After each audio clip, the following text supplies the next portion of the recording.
welcome everyone who's here for this conversation that we've been anticipating to have the whole week. And we also want to apologize, guys, that we're supposed to be back last week, but we couldn't. We're just trying to fix certain things which are now fixed. So you will see us as frequent as possible. This evening, we are talking about social expectations. And my name is Lesego. I think now you know me. You know me. I am the co-host, and then there's Known P as well. They're being real people here. So we're the ones who are facilitating these conversations. And this evening we have a lovely panel once again. Like we always have lovely panels, you know. We have a lovely panel once again. We have Tinashe Mlambo. He's in Zimbabwe at the moment. Yeah, he will. Can you just say hi, Tinashe Mlambo, to be precise? Tinashe Mlambo. Yeah, it's Tinashe Mlambo. Hi everyone. Live from Zimbabwe, like she said. Yes, live from Zimbabwe. And we have Sibonga Konke, Chakata. People call her Konke. But if you want to call her Sbo, I've been hearing the Zim guys saying Sbo, still fine. Oh, she doesn't want, she wants Konke. She's like, no. She's like, no, please do not call me that. She wants Konke. So guys, we clear, she's Konke. No Sbo, noted. No Konke, yes. No, I just feel like, pardon? Why is it the Zim guys? You know why I'm saying the Zim guys? Because they are from Zim. Numbers in Zim and Tinashe is from Zim. So when you got in Zoom, you all said Sbo. Oh, okay. Yeah. So I think you do not pay attention to that. Yes. And okay, she's in South Africa, in Pretoria. We're like in the same vicinity with her. And then we have Tinashe Mupedziswa. He's in Botswana. You can say hi, Tinashe. Hi guys, how are you? Hi, Tinashe. Hi, Tinashe. So we actually have two Tinashes in the platform today. I'm not sure the person who's facilitating how she's going to, you know. I already have a headache. You already have a headache. All the best, girl. All the best. So yeah, just sit back, relax. Let's enjoy the conversation. We are not here to interview anyone. We're just talking as peers. I think I need to put that out. We're not expert. So yeah, it's a casual chat or talk, if we would put it that way. Over to you, Nompi. Hi guys. So I don't know how the Tinashes want to do this. So we could have Tinashe 1, Tinashe 2. I don't know if you guys have other names that we could possibly use to make this easier on me. My other name is Hubert. My other name is Hubert. You can call me Hubert. Okay, so we can use Hubert. Okay, awesome. Yeah. That gives me so much relief. So welcome everyone. Today we're talking about social expectations. So I like to start our talks at least on a similar platform so that at least we have an idea of exactly what it is we're talking about and we have an agreement at least on our definition of terms. So I want to hear from our panelists, what exactly are social expectations? What are social expectations? I don't know. I think I should go ladies first. So Wonke, what are social expectations? Let me say hi because I didn't say hi earlier. Hi, everyone who's listening in from YouTube and anywhere else if you're watching this a bit later. So I think social expectations, when you guys said we would be discussing this, for me it was a discussion on exactly that, expectations that are built and shared within our social spaces.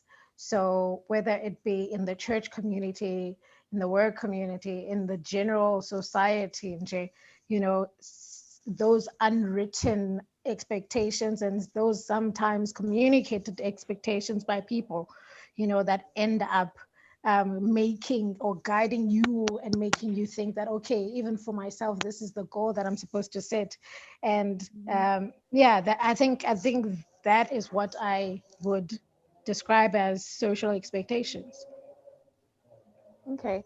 Tinashe, what are social expectations? I heard you asking this question earlier on before we started the meeting, so I want to hear if at least you have an idea of what it is now. I think you're still muted. Okay. I was testing my audio. I see. Okay. So the idea that I have of social expectation is the perceptions that people have on how a certain person in a certain setting or certain circumstances is supposed to behave or is supposed to conduct themselves. These may have different backgrounds and they may vary from one society to the other, depending on what is believed to be okay and what is believed to be taboo. So, in short, I think it's the rights and wrongs that are normally agreed in by a certain group of people. Okay. Okay. Before I touch on something that you've just said there, Hubert, what are social expectations?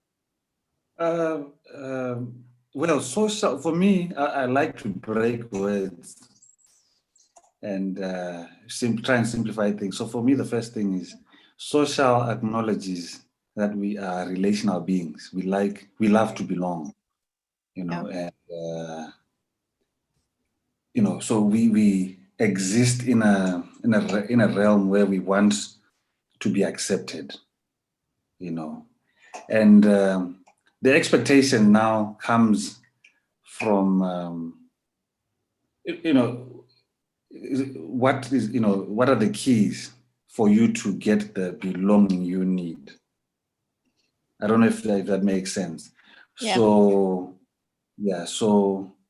let's say I'm with in a group of Adventists, let's just say Adventist young people.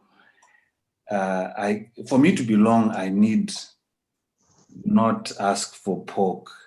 You know what I'm saying? Yeah. So I think the key social expectation really refers to the things that I need to do in order for me to belong, for me to be accepted, by whatever society, whatever. Yes, thank you. I think, that's what I would say for now. Okay. Thank you. So social expectations, there's the connotation that we are relational beings. And so for that aspect of belonging, we need to adhere to these social expectations, so to speak. So my question is, who comes up with these social expectations? Like, whose decision is it to say, okay, now this is what's expected of the society, and this is what we are going to do in order to move forward? I don't think it's a planned out decision to say this is how we're going to behave. I think it's influenced by a lot of things, one of which, or one of the greatest influences of those expectations is culture. The other gentleman mentioned whether it depends on what group that is, so if we're speaking in a setting, in a church setting, obviously there are rules, so to speak, of engagement, or there are if it's in a work setting, there's an expectation to behave in a certain way. But in terms of just general society, a lot of it depends on the cultural influence of whatever society that is. So it's passed on behaviors, that are present today.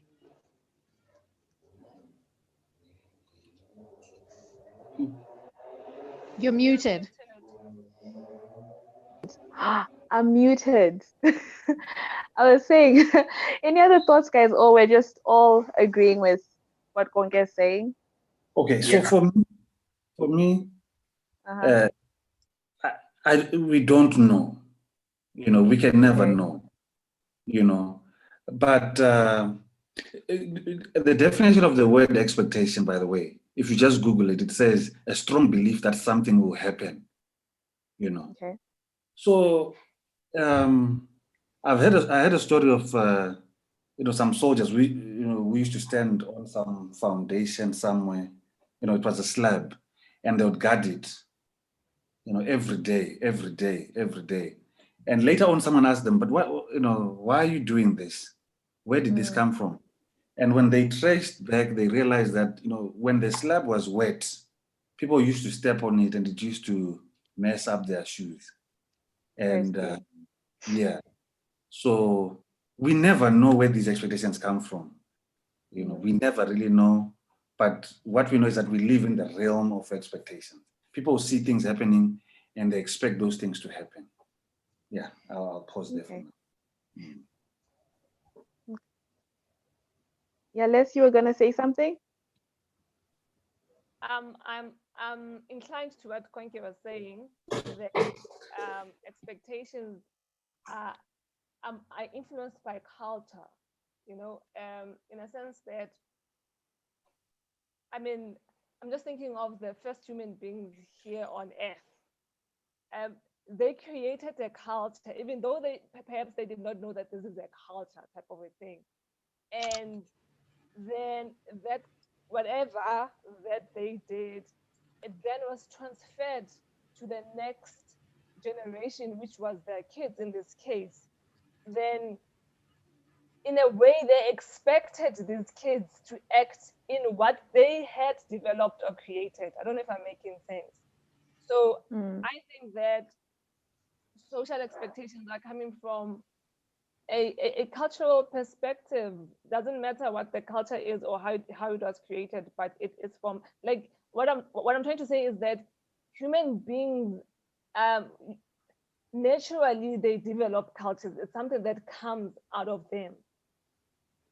A social practice, so to speak. Yes. Yeah. Okay. So is it safe to say that these social expectations are good, or are they bad? Or it's just a way of life and we really couldn't be bothered whether it's good or bad? Okay, so I never really got a chance to comment on the previous question. Okay, you go for it. Yeah, I think I agree with us. It's difficult for us to know where these social expectations emanate from, unless if it's in a coded system, like most religions. I'll go back to the example that they gave of in a church setting. The code of conduct is codified. It's written down, so it's easy for us when we get back to a church setting to know where it came from. You would know that for example, in a Christianity setup, you would know that the moral expectations came from their God, written by Moses. Now, in most cultures, these expectations are not codified, but I'd want to believe that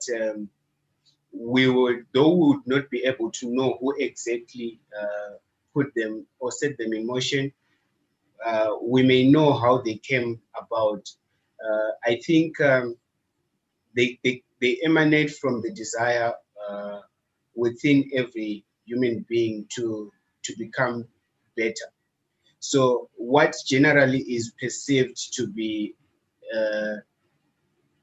success determines what is going to be expected of a certain individual at a certain stage in their life.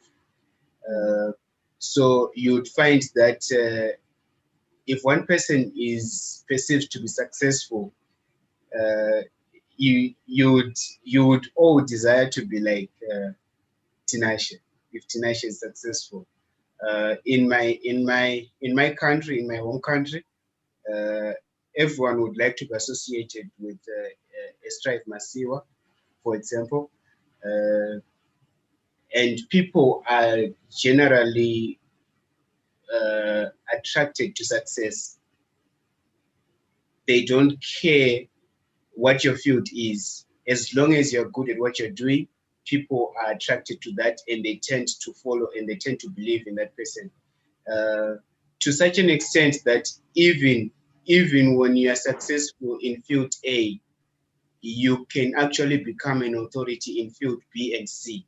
I'll give an example. You'd realize that someone is successful in their music career. They can campaign to become a member of parliament or a minister in the cabinet, and they will be successful because people generally think that because they are successful in one field, they can now be an authority in the next field. So these are the things that bring about these expectations. The successful individuals, they tend to have authoritative opinions. Their opinions now have a weight, a certain uh, authority. I would want to say that there's a statement that Nompi can say, for example, in Zimbabwe, and people can know that Nompi said this, but they don't care that Nompi has said this statement. But that statement, if it's said by the prime opposition leader, Nelson Chamisa, you would find it trending, you would find it is all of a sudden given a certain validity. So there are authorities in any setting. These authorities, if they are successful, if people revere them or look up to them, they are what generally form what is perceived to be okay and what is expected of any human being in any setting to be. Okay. So I'm gonna stop you there, and we're gonna go back to the question that I asked just before you answered, Tinashe. Are social expectations a good thing? I'm gonna assume because we're generally from a religious background, that we're going to agree that Christian or religious expectations are generally perceived as good expectations. But I want to broaden it out and say, okay, expectations in general from whatever society you're in, whether it's at work, whether it's whatever society we're in, are they good? It's difficult to answer that. It's difficult to answer that because we're talking, we haven't pinpointed what specifically which type of expectations we are talking about. I mean, it's a really big pool, and we can't really give it one. We can't give it a blanket statement saying they're bad or they're good, because there are some things that are good, there are some things that are bad. But in my thinking of this topic, I think I went to the type of expectations that affect me most as a young woman in South Africa. You know, a 30-year-old young woman in South Africa, there are certain things obviously that are expected of me, you know, from society. Let me not even say society. There are certain expectations from parents. There are certain expectations from the family. There are certain expectations that I should have gotten to a certain point at some stage, that I should have achieved certain things, that I should have, you know, I should have a husband, I should have a child by a certain age. So that maybe for me specifically, my mind ran to that when I thought about expectations. I'm not sure how other people have experienced it, but in my space and at my age, and I can safely say women, I don't know about men, but women in my space and in my age group have these things that immediately when you say social expectations, they will jump to these things that have been pressed upon them to say, when I was 23, I already was married. When I was, you know, at this age, I already was living independently of my parents. I already had a husband. You know, those are the things that I think I'm currently dealing with. So there are many of them. Some of them are good. You know, if you talk about religious expectations, there are some pressures that are, or some expectations that are good for us, you know, but there are some that are really, you know, frustrating and stressful. And yeah. Okay, so let's use that as a launching pad. I want us to get down to the nitty-gritties. Good expectations, bad expectations. What are your experiences with those? I want us to get practical. Let's be real, guys. Hubert, tell me, what good expectations have you experienced and what bad expectations have you experienced as well? Well, yeah, okay. thank you. Yes. Okay, before I say that, expectations come from what has worked for other people. They're like a formula. They're like a recipe. Okay. So like my dad has a PhD, and all his children, his expectations have always been, all my children are going to have minimum of a master's, and all his children have a minimum of a master's. Now let's talk about the utility of a master's degree. I think it can be very useful. It can be very useful if you are going to gain certain skills that you're going to use. Yeah. But if you don't need it for the type of work you want to do, then it's not going to be very useful. Okay. But you see, my dad still had those expectations. So I knew that after my first degree, I was going to get a master's, whatever the case. Whether that's good or bad, I have the master's. Well, is that a good thing or a bad thing? I don't know. But could I have used my time on other things? Perhaps. Maybe. Perhaps, Maybe. So I think, because it worked for my dad. It worked for my dad. My dad tells me all the time. In fact, I was with him about 2 weeks ago when he was saying to me, his father used to say to him, I want you to learn so much and go to Malawi. He grew up in so their neighbor had a child who had gone to Malawi for school, and he became a headmaster. And so my grandfather used to drink alcohol, and he would come back and say, I want you to learn so much and go to Malawi and come and become a headmaster, so I can stop people from laughing at me. I want to also boast about you. Did that work for him? It worked for him. It changed his life. It made him better. He was able to provide for his family. So good expectations, I think, are high expectations. When you want someone to become the best that they can be. Yeah. But at the same time, you can still have those expectations and then you straight jacket a person. Exactly. And say you are unacceptable to me if you don't. Unless you meet these expectations. Yeah. If my father would have said you are less of a child to me because you have not achieved, you don't have these masters, I think you'd have taken it too far. That's what I want to say right now. I'll say something else later on. The problem is right there. The problem is right there, Wananompi, is that there's a negative connotation to the word expectations because we get disappointed because of expectations that we have. Expectations that have not been, for instance, if you're in a relationship, we shouldn't have expectations unless it's something that has been communicated and agreed upon.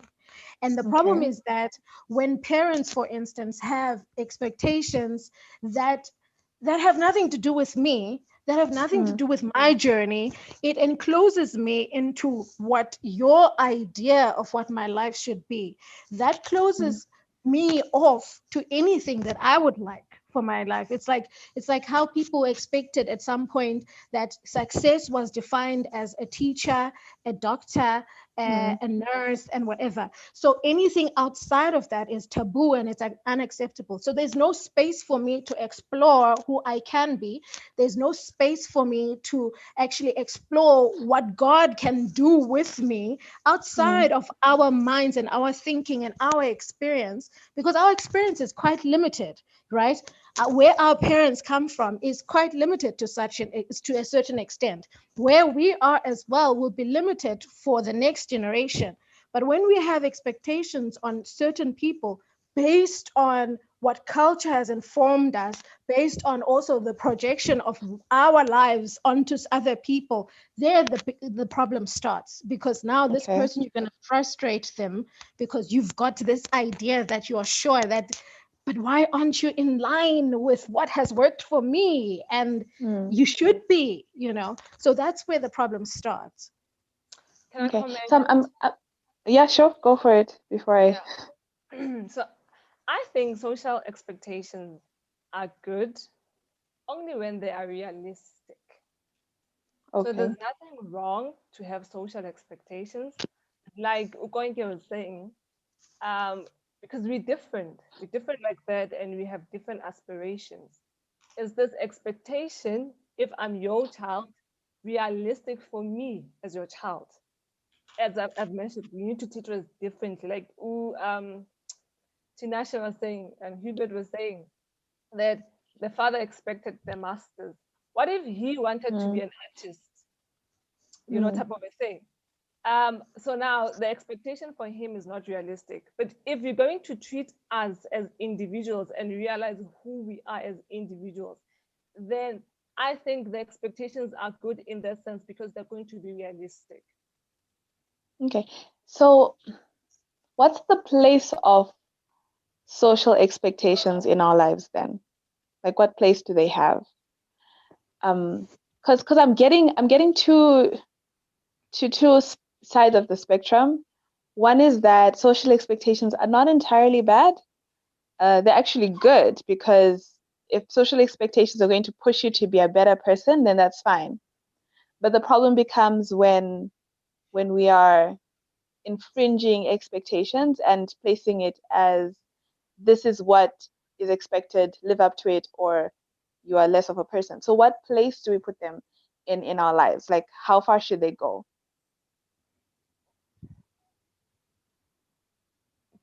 Okay, so I think social expectations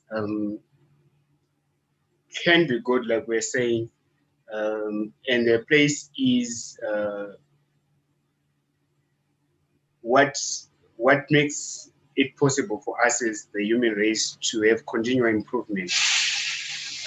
Without expectations, I think we would all start from zero. And if we all started from zero, I think most of the things that we use nowadays wouldn't be there. The car, for example, was a build-up from one thing to the next, to the next, to the next. So the fact that as a species, we expect the next generation to at least get to where we are and then continue from there. I think that's the place that they take these expectations. Now they become bad when they get impulsive. So when you now start imposing, exactly. And I think what makes them to have bad connotations is that though they serve good as a tool for continual improvement, the human race is generally crippled by the fear of change.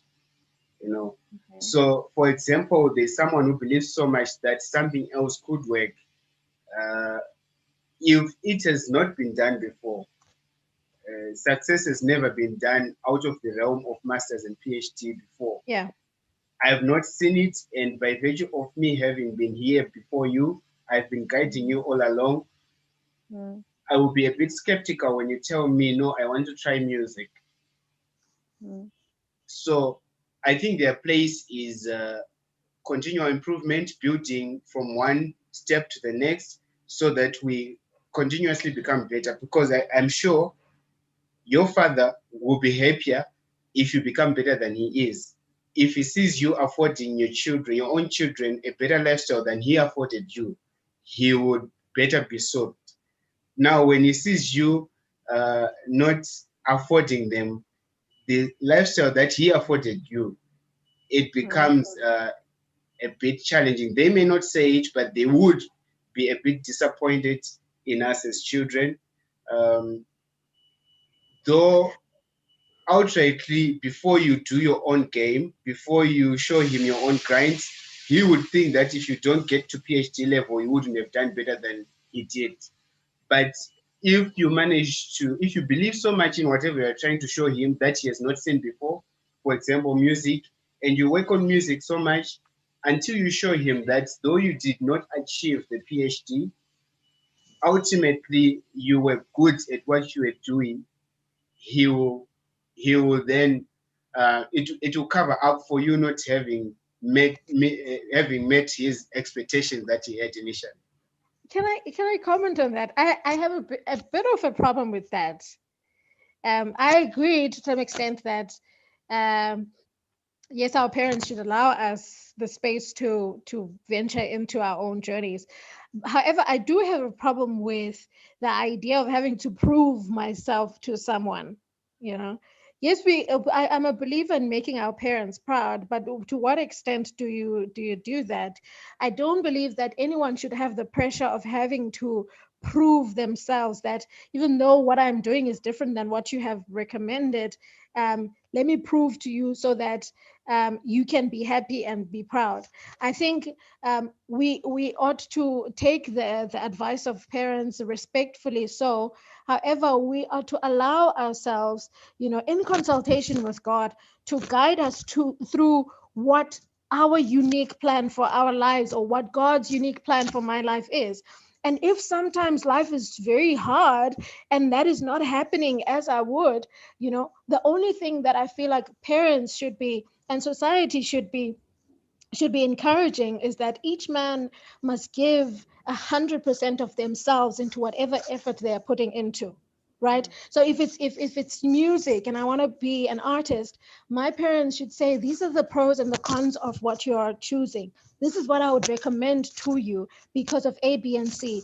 If you want to go through this journey, I will support you, even though I will be sad because the chances of you being successful are slim according to whatever is informing them of that. However, give your 100%. Be a man that gives their 100% in everything you do. And there, with our support, we can almost guarantee that you will succeed. So the problem is that many men suffer from failure, the anxiety that comes with failure. They suffer, and this is why the suicide rate is higher with men, is because I wanted to impress my parents. I wanted to prove a point.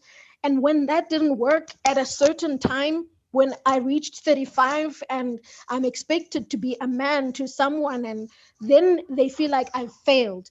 And so my life is not worth living. So it's a bit dangerous when it comes to looking at it in that way. Okay.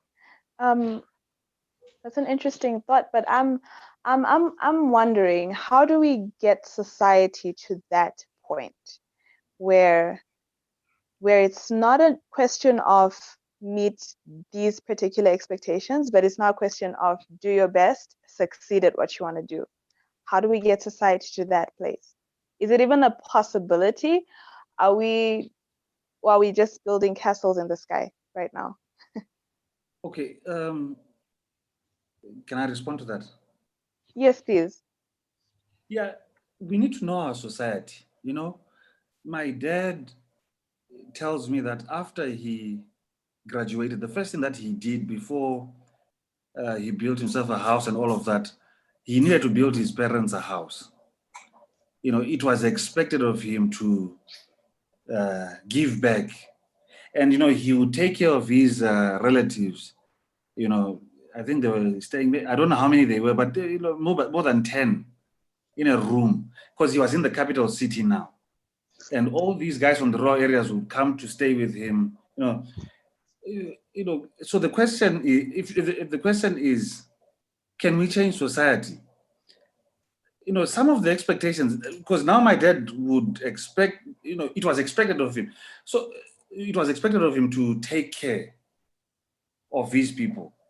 And because he did that, and he managed to do that through his education, he's gonna want me to be educated because he knows that education is gonna enable me to take care of others. That's the recipe that he has found. That's his formula. It's a difficult thing. It's a difficult thing to do.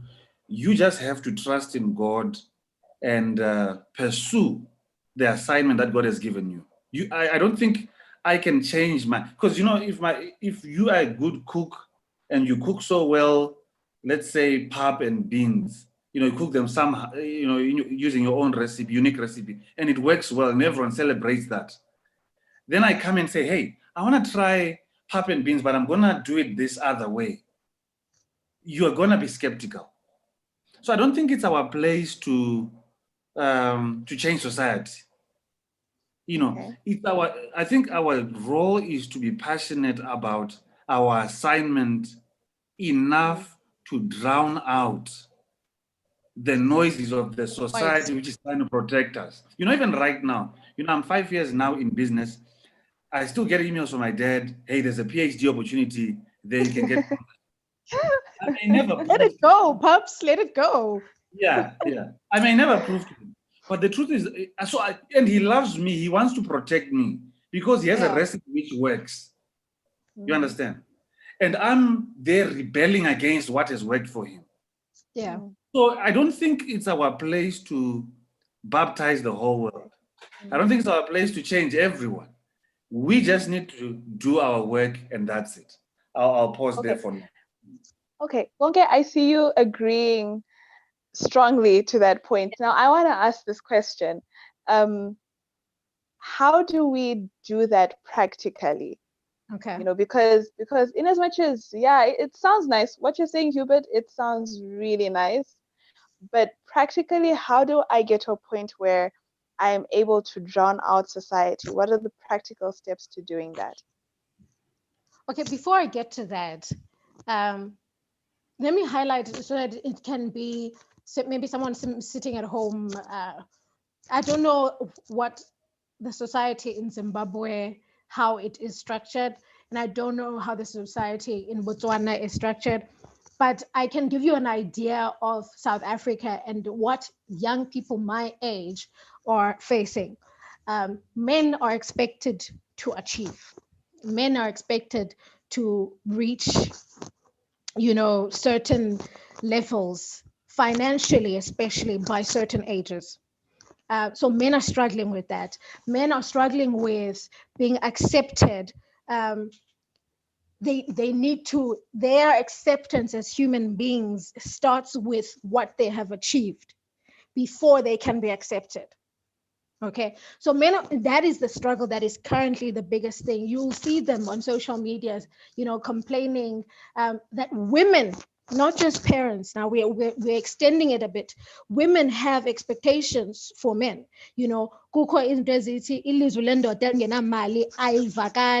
if you're a man that doesn't have a fit pocket, then we can't hear you, brother. You need to, who are you? What do you do? What do you drive? Where do you live? What profession are you in? So that's what young men are struggling with right now. Our young men are going through depression, and it's a serious thing because those are the expectations that have been set up for them. We expect them to fit the bill all the time. I don't know how, but they must be. And now when you look at the grander, like the situation in our country, you are drowning this person because things are so difficult. And yet the expectation is standing still saying, you are a man. This is what we're expecting of you. So on the side of women, we're expected women, oh my gosh, older women tell us all the time, when are you having, the clock is ticking. Men joke about it also on social media. The clock is ticking. To such an extent that you have, even before it becomes a pressure to you, your own pressure, it's pre your time. You've already gotten, someone else's expectations pressuring you, then you start believing it. I must be. And I'm talking from experience.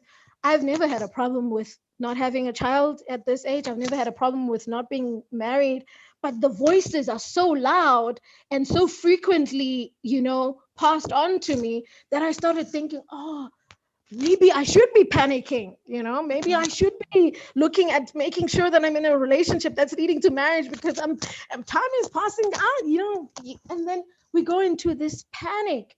We don't consult ourselves. What was my plan for my life? We don't consult God.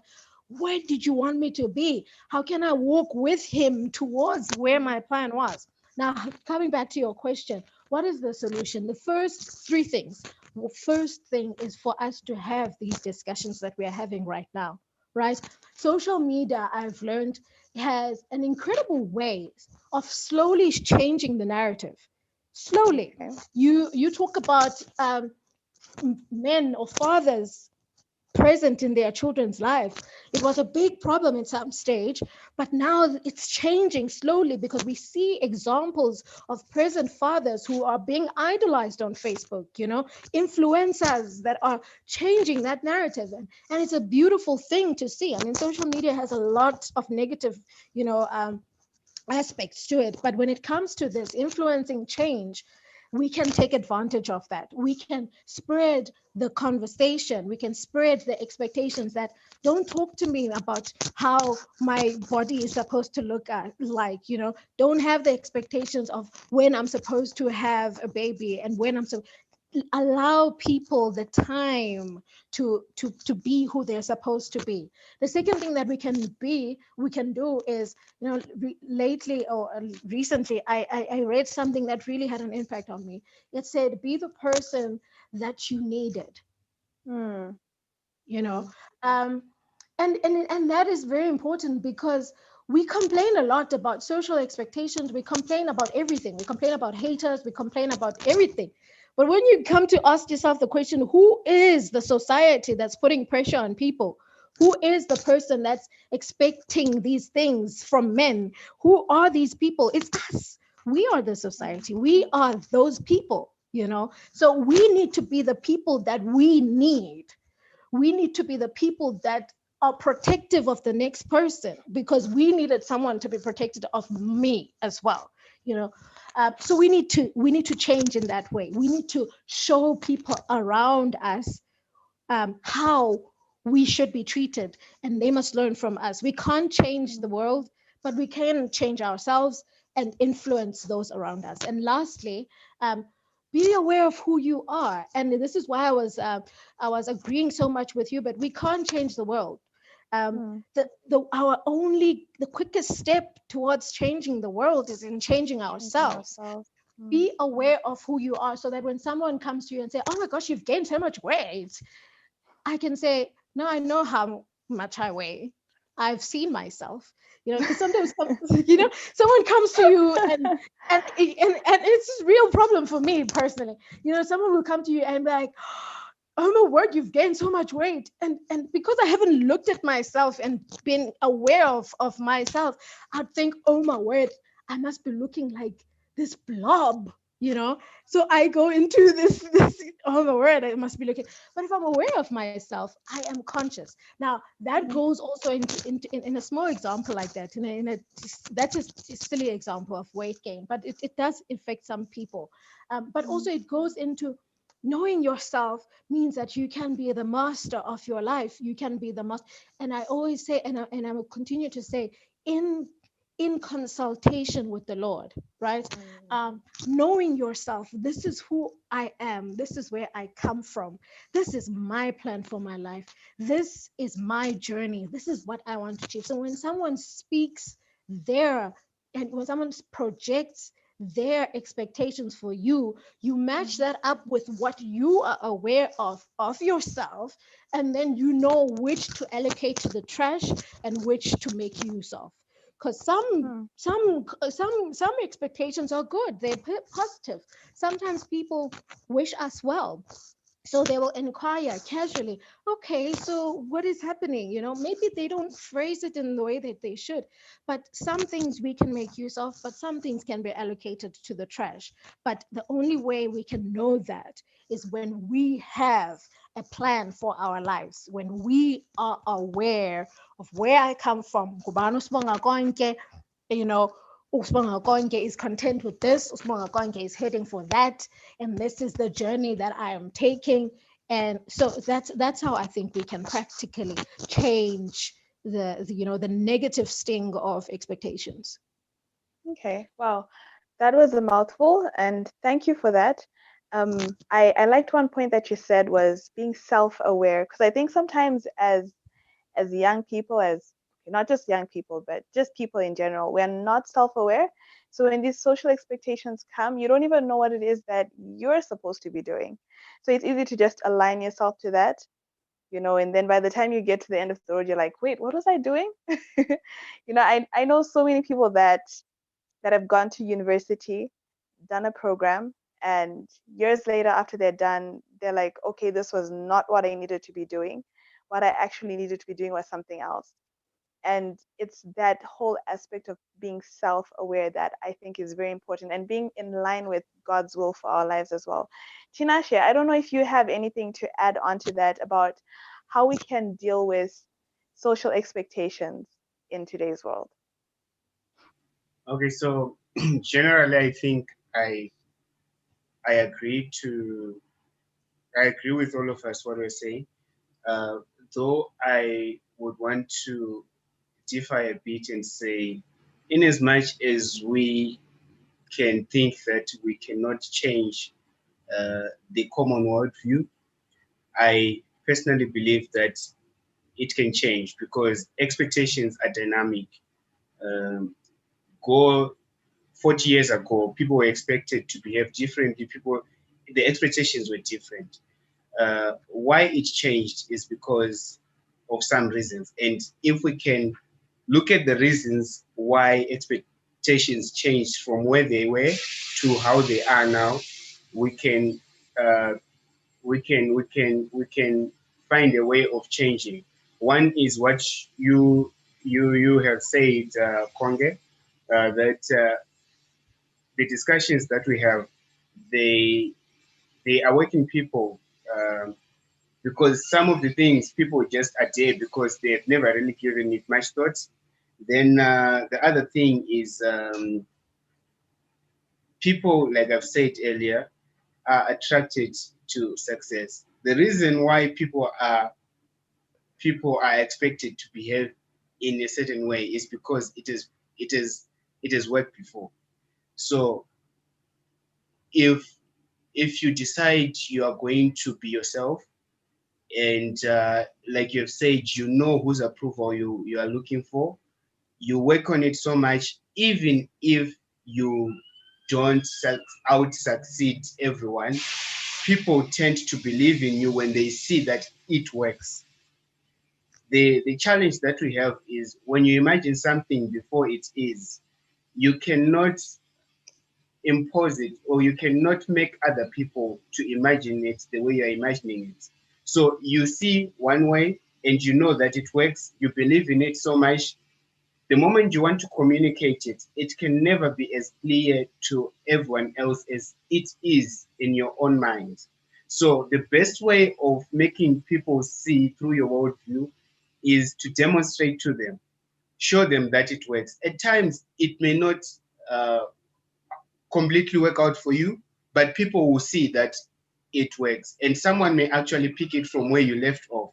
You may run out at times before you're successful, but at least when you demonstrate, people may actually see. For example, men are generally expected to be breadwinners, to earn, like you've been saying. But I've seen on social media how people are now uh, they are now welcoming the idea that husbands can actually be the primary uh, caregivers to children, whilst women are going to work. How that is becoming is because there's someone who has done it, and they believed it was going to work, and it was what was going to work for their family, because they realized that the situation, that's what the situation entailed, and they believed it so much until someone else was convinced, and until someone else wanted to try it out because they had seen that it can work. So then the other thing is uh, they call it peer pressure when you are around your teens. you see someone doing something in a certain way, you want to do it in the very same way. Now, it doesn't go away with your teenage. It doesn't. It changes names. We all need approval. We all need someone's approval. What makes the difference is whose approval we need. You realize that if you don't have someone you believe in, and you don't know that you believe in someone, you may seek the approval of everyone else around you, and then that makes you care about what every Jack and Jill says about you, because you want everyone to approve of your opinions, of your perceptions, of what you believe in, so the status quo governs you in that way. But when you know that your approval does not need to come from everyone, you know where your approval comes from, then you may to some extent be able to shut out these voices, these noises that come from everywhere else, because you know that what you're doing, as long as your approval giver approves of what you're doing, everything else doesn't matter. Because come on, no matter what you do, they say if you lie down for them to step on you, they will complain that you're not flat enough. No matter what you do, someone is always going to be in contradiction with you. Not everyone is going to agree with you. So you need to know where your approval comes from. Now, you cannot totally do away with the need to be approved, because that's how we're raised as human beings. But you can actively make a decision to know that this is who needs to approve of me. If it's your God, then you know what your God says, and what you need to do for him to approve of you. If it's a mentor, you can work towards that. If you know, it can be anyone. It can be anyone in any setting. Now, if it's a human being, you also need to know that though they may approve, they may be your approver, they cannot be your ultimate approver, because people are different. You also have an individuality to uphold. So the moment you seek the ultimate approval of a certain individual, you are now reproducing that individual in yourself. So you need to know, when it comes to this, I seek this one's approval. When it comes to this, I seek this one's approval. When it comes to this, I seek this one's approval. So maybe to answer the question that was asked, I believe that expectations can be changed. People just need to be shown a way. You may not prove to them, you may not be the most successful person in that line, but if you show them that it is possible, people will know. And yeah, so that's my 2 cents on that subject. And I think, like, from what you guys have said, going against the norm, or at least going against social expectations to reach your ultimate successfulness, is actually a pretty hard thing, because like you're gonna face a lot of challenges from other people.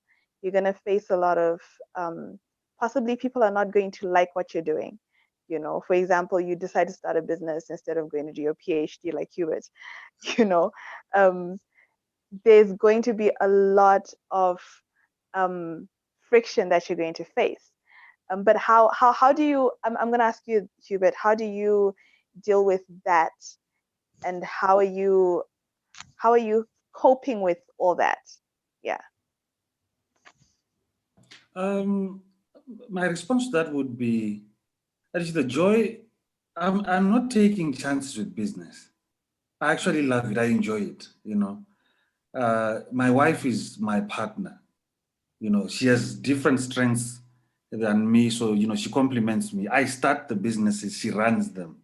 So I enjoy the starting phase, you know, of you know, doing the market research, and then, you know, experimenting, and then starting running it for 2 years or so. Then I give it to my wife because she's very good. She's got the eye for quality, and all of that stuff. I just want to start it and then dump it in her arms, So I'm not taking chances. I actually enjoy the process. Okay. That So even my dad loves. He's always telling his friends now about some of the businesses that we have done. My wife and I that are successful. He can't stop talking about them. So I think the point is not to run away from the pressure. I think the point is to really be happy doing what you are doing. It doesn't pay. Let me tell you something. Business is so difficult, especially the first years. It's so difficult that, when I lost my mom, I didn't have enough money to also contribute meaningfully to her funeral. That's business, finances were very tight, even when I was getting married and all of that stuff, for me. But I enjoyed it so much. I enjoy doing what I'm doing so much that it's not about what X, Y, and Z are going to say. It's let's wake up tomorrow morning, let's do it again. I don't know if I'm making the point. So, I am so drowned in it that sometimes, the losses are great sometimes, and, for example, this is 5 years later, and you look at your colleagues, they have managed to get this mortgage, they've managed to get this car, they've managed to do this and that, and you know that you're just growing at a very slow pace, because that's generally how business is. And do I want to go and get a job? No. Do I want to continue doing what I'm doing? Yes. So I don't think, and I heard Snatcher saying, we can change the people, we can get them to see our point of view. I think what will speak for us at the end of the day is the contribution that we're going to make, is the success, is the difference that we're going to make, Because if it's really a calling, Steve Jobs says that it is genuinely so difficult that any rational person must quit.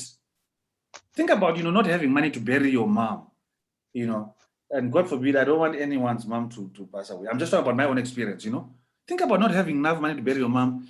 Think about going through all those difficulties, and then you just stay in there.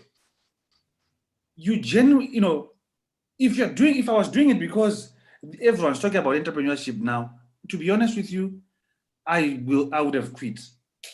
But I'm doing this because I have a genuine love for the process of value creation.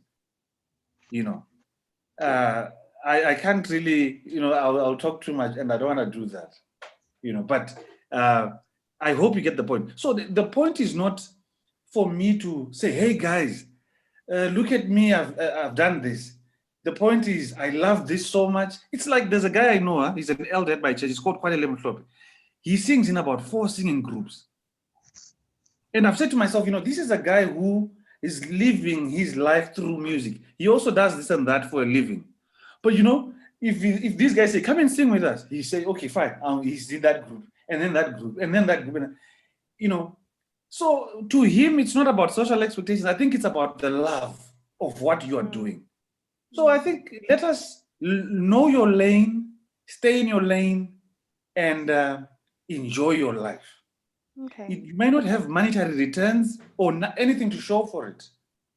You may not have anything to show for it. That's the truth for the longest period of time.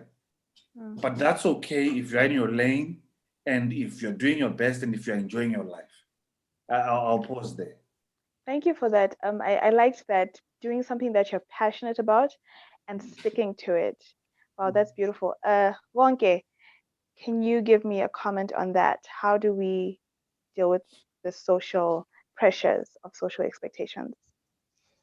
I think he's just answered it. I think also, in addition to what I had said earlier on, life is tough, guys. Life is tough. I think no one has a manual for life. Life's journeys, life's ups and downs, and as the years go by, we are dealing with much more than we did before. The challenges are completely new. and life is just difficult, you know. The like, can we just support each other? Can we just find a way to encourage one another? You know, if if if someone is trying to figure out a certain journey, my job is to support. My job is to find out how I can support you, how I can surround you with people of the same mindset as you, so that you have your a best shot at being your best, you know. And when they do fail, we encourage them to get up, because in any field, in any journey, there are failures, you know. Imagine if your family, you know, had just said, you see this business idea, yeah, yeah, bona, yeah, you see now, you see. And that has potential to destroy. So what I'm trying to say is that, because we are all in this life thing together, and everyone is trying to figure out their own journey, all we should be doing is to try and make sure that we support with as much love as possible, we support with as much information as possible, and as much encouragement as possible, instead of bringing each other down with the expectations that we have of each other, and, you know, destroying people when they don't live up to those expectations. And I think you've mentioned something that I think Hubert said as well in his contribution, about having a partner that supports you. Like, he has his wife and she's there for him, and they work together and they both know what each other's strengths are. Sometimes we want to partner with people that possibly are just going to drag us down. So it's important for us to look into the future and say, okay, this is my person who is going to keep me accountable to make sure that we are achieving what we want to achieve, you know. Tinashe, I don't know if you have any thoughts on that before I throw this over to Les, because I think we are slightly over time.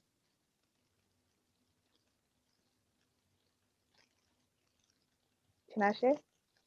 Okay. Okay, please come again. I was saying, I don't know if you have anything that you want to throw into the discussion before we throw this to Les, so that we can just round up everything. Okay, so maybe I would just comment on what my coping mechanism on the expectations that the society generally has upon me.